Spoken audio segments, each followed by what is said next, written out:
Chief Keef looking like the smartest motherfucker in the room. But before we get into it, like, share, subscribe, comment to this channel. I need them subs to get up, you know what I'm saying?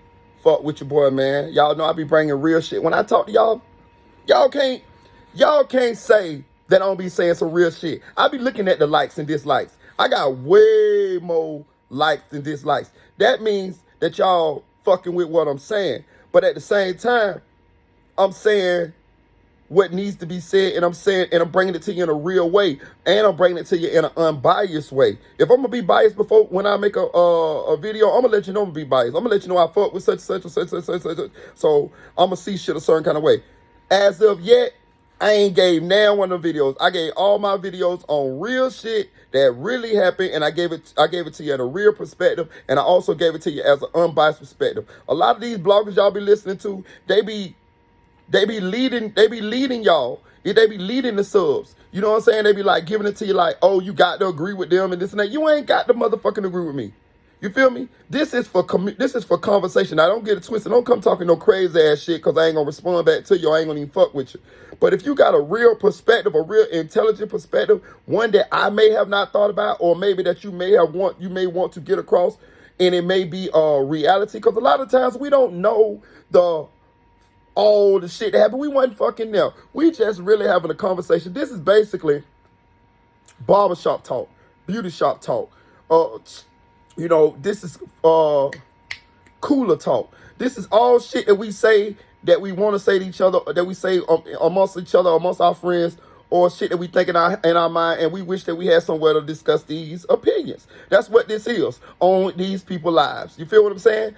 It don't make you right. It don't make me right. It don't make you wrong. It don't make me wrong until the facts totally come out. Now, once the facts totally come out, then we have another debate on that. But I want to get on this Chief Keef shit. You know what I'm saying? And we all know O Block been indicted with this RICO charge for killing Chicago rapper FBG Duck. You know what I'm saying? A lot of them boys been indicted. You know, it's been trending. There's been a lot of talk about this shit. You know, Dirk named buzzing. You feel me? Because Dirk is looked upon as the leader of. He looked at as higher than them guys because some of those guys were signed to his label. Plus, that's the neighborhood that he's affiliated with. He's not from O Block per se. He's from Lamb Run, but at the same time, they fuck with each other. You know what I'm saying? And that's kind of, and they real close. And that's kind of how they kind of, linked in or whatever. But, it's love with them boys. But Dirk put a lot of them boys on in the rap game, and he's affiliated with them due to the OTF and due to the O Block and due to King Von. So, they all crew. But when they got indicted, people went to speculating as to what's going on and, who was behind who and what was behind what. But what I want to touch on is Chief Keef. Chief Keef is the one who really set it off for Chicago drill rap. He didn't start it, but he was the one that set out. Pac-Man started it. You know what I'm saying? But he was the one who set it off. You know what I'm saying? And JoJo, started a lot of the dirt, and JoJo started the war. You know what I'm saying? And then Chief Keef came out and made drill music. Pac-Man started drill music. Dirk and JoJo started a war with their songs that they made, warring with each other. And Chief Keef came out and took it nationwide and then took drill music global. And that's what happened, and everybody else came out of that. Now, Chief Keef fell out with them boys early on, took the boys that he felt he wanted to take. I don't know how he picked them. I don't know why he picked them. I'm not going to even speculate on that. It's, other people, other bloggers that's more closer to the drill scene that know more about that than I do. But for whatever reason, he picked a certain amount of them and a certain few of them and a certain number of them, and he took them with him and he moved to Calabasas.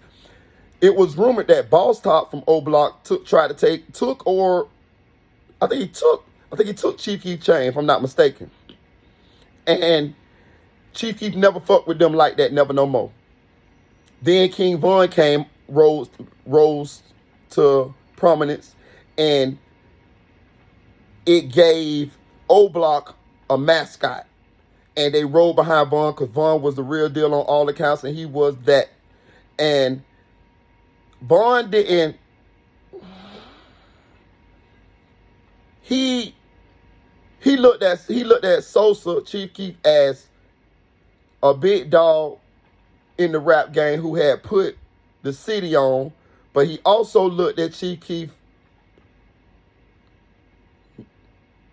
I ain't gonna say he looked at him as a goofy, because he did it, but he looked at Chief Keef like, I'm gonna give you your respect for putting the city on and making a way, and I'm gonna let you keep your respect, but we all know you ain't who I am. So if you don't never make me have to show the world you ain't who I am, I'm gonna let you live. Not live, but I'm gonna let you be. I'm gonna let you be. And we can be cordial. We can be cordial, because Vaughn was cordial with Keef. You feel me? But it was rumored that Keef couldn't come back to O Block. You feel me? It was rumored. And Keef, he come through here and there, but he don't come back like that, and he don't come back through there. You feel me? Not as I know of. You know what I'm saying? I know Keef come through shop rarely. You know what I'm saying? And so I'm not gonna say he can't come back, but I'm gonna say it was rumored that he couldn't come back. And Keef don't slide back like that. You feel me? But what this video is about is people picked at Keef when O Block had popped off, and it looked like, oh, Vaughn, because I'm a Vaughn fan. I ain't gonna lie to you, I'm a Vaughn fan. I don't give a fuck what they say. I fuck with jit music. You know what I'm saying? I'm from the South. You know what I'm saying? I ain't got no dog in this fight like that. But we talk about from a fan's perspective. Hell, y'all fuck with Vaughn music for sure, for sure. Now, Keef was looked upon as the emperor has no clothes. Put it that way. All them boys from Chicago gave Keef props and respect for putting them on. All of them, from all sides, even his ops. They like, shit, when it all said and done, Sosa set it off for us. You feel me? So we can eat in the rap game. But he was looked upon as the emperor has no clothes. He was looked upon as, bro, you left the hood, bro. You left the hood. Like, you came up rapping all this drill gangster shit and this and that there, but you left the hood. You know what I'm saying? And when that happened, along with the rise of King Von, it made it look, we all just kind of forgot about him. Basically, we forgot about Sosa. We forgot about Sosa.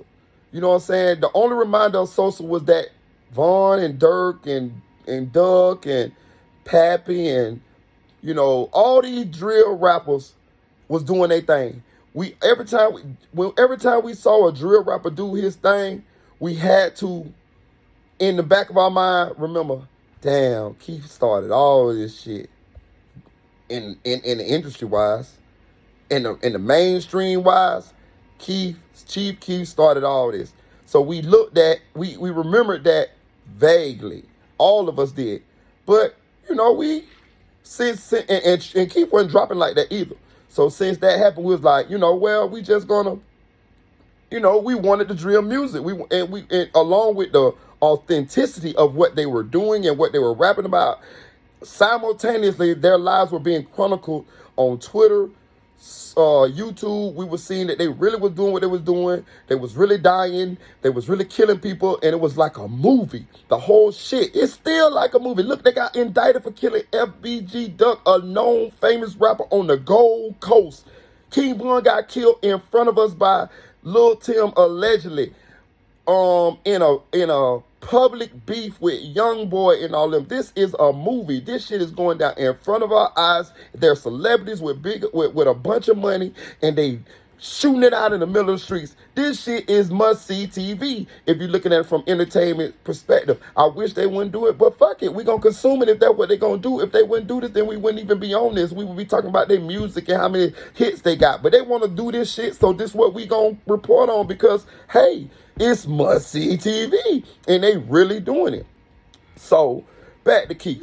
Keef was looked upon as like somebody who had just left the hood and forgot about the hood and forgot where he came from and all that. The number one thing they tell you not to do when you're from the hood and you make it.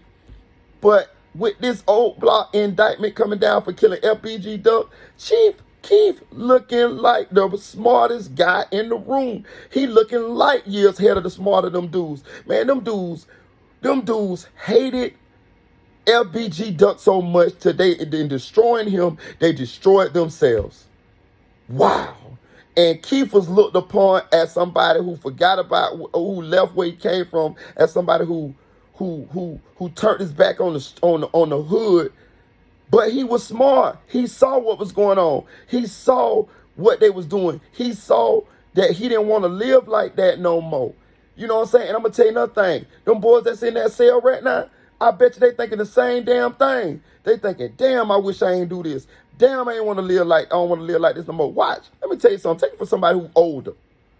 When you get a certain age, you realize the shit you did before was dumb. If you make it to be a certain age, you realize, damn, I'm glad that God blessed me with enough life to mature.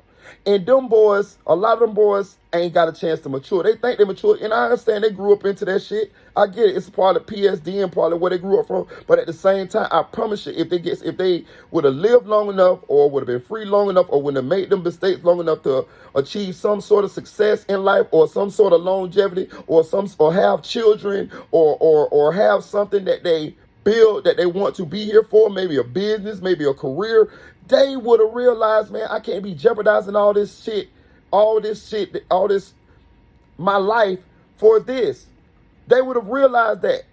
But they ain't, and I'm gonna tell you something, the ones that live long enough, or the ones that don't make these mistakes, they're gonna realize that. Or the ones that get past this, like it looked like Memo 600. It look like Memo 600 gonna slide through this. It's looking like 600 Breezy gonna slide through this. So, and I'm gonna tell you another person that's gonna slide through this. Tay 600 or Tay Capone.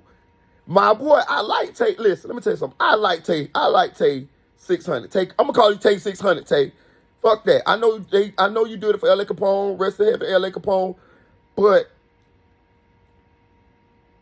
I've been feeling you, Tay 600. I've been feeling you. I've been doing a little research, and you got a bad deal, bro. You got a bad rap, Tay. You got a bad rap, and you just and I ain't gonna lie to you, bro. I feel for your situation. I fuck with you, dog. If you ever see this video, Tay, I fuck with you, bro. I fuck with you. Get in touch with me, bro. I'll do a video on you, bro. Cause I can see you a real nigga, bro. How you put shit, you a real nigga, bro. But Tay 600 gonna come out on the top of this shit too, because bro got shunned for some other fuck shit. You feel what I'm saying? But at the same time, though, I could tell how he carried himself, and I could tell how he talk. Bro is a real nigga, and he wear respect. He get my motherfucking respect. You feel me? And he gonna come out on the good side of this too, because God moves us sometimes out of situations, and we don't understand why he moving us. We thinking it's a bad thing, but it's a good thing. Them niggas doing that fuck shit to Tay, saying Tay did that, but he didn't when the shit really happened, and didn't even give bro an apology, didn't even straighten that in the media, let a motherfucker just speculate all them years and then come back and say, you supposed to, because that's a death sentence sometimes. You feel me? Y'all put that shit on that man jacket, and that's a death sentence. So this y'all been saying he could die, and that shit was fake. That man ain't do no shit like that. So Tay, God gonna make it the way you come out on the top of this shit too, because he moved you out of that situation with them dudes, because who knows, you might have been caught up in this fuck shit too. You feel what I'm saying? But he moved you. Memo 600, I don't know how I ain't got no opinion on, bro. You know what I'm saying? But it look like he gonna escape this shit. That's a bet, because I don't wish no jail on nobody. You know what I'm saying? And Keef, let me tell y'all something, bro. When y'all get money and y'all become celebrities and y'all be making this shit in the rap game, bro, you're doing that shit so you can make a better life for yourself, your family, and get out the hood, bro. You feel what I'm saying? Don't continue to indulge in the same shit, the same negative shit, the same violence that you did when you was trying to make it out. What's the point then? What is the point? Let me tell you something. I'm from the hood, bro. My mama smoked dope, nigga. You feel me? So I used to live in crack houses with my mama shit. My daddy was a hustler. Know what I'm saying? But my mama ended up getting caught up on dope, bro. And I was there 24/7 with her, nigga, in the crack house, nigga. So I know what it is, nigga. Since 11 years old, I was there with my mama, nigga. Going to school from the crack house, nigga. Crackers in that bitch. Know what I'm saying? Jewels in that bitch, nigga. I learned how to driving a cracker car, a jewel car. You feel me? My mama might be in that bitch tricky. Know what I'm talking about? With the jewels, know what I'm talking about? And I'm talking about 10, 12 years old, learn how to drive. So I know that life. You feel me? I know that life, bro. You know what I'm saying? That's why I talk like this, because I can give it to you. I'm going to give you the good and the bad. You know what I'm saying? It's a little good in there, you know what I'm saying? If you good at it, but it's a lot of bad in there, bro. That's why we all try to get out, bro. I never wanted to be from the hood. I just ended up, that's the circumstance I was born in, but we was all trying to get out.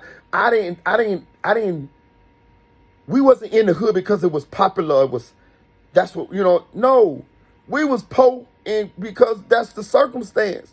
But all our lives, we was trying to get out. When you sell dope, or you do whatever you do in the streets, you're doing that so you can get out, so you don't do that no more. So it baffles me to understand why somebody would get out or get the financial means to get out and continue to indulge in that. You got the financial means to move away. You was on videos with multimillionaires. You doing songs with all of these people. You rap hustling. I've looked at these guys. These guys got money. You feel me? They got money. These guys is living better than the average drug dealer. These guys is flying all over the country. These guys is wearing all kind of designer. These guys is wearing all kind of jewelry. These guys is on all kind of flights with their friends who are major celebrities, but they just the guys up next.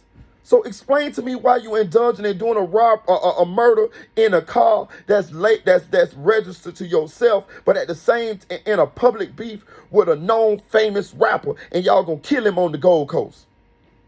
Explain to me how much sense that make. But I'm gonna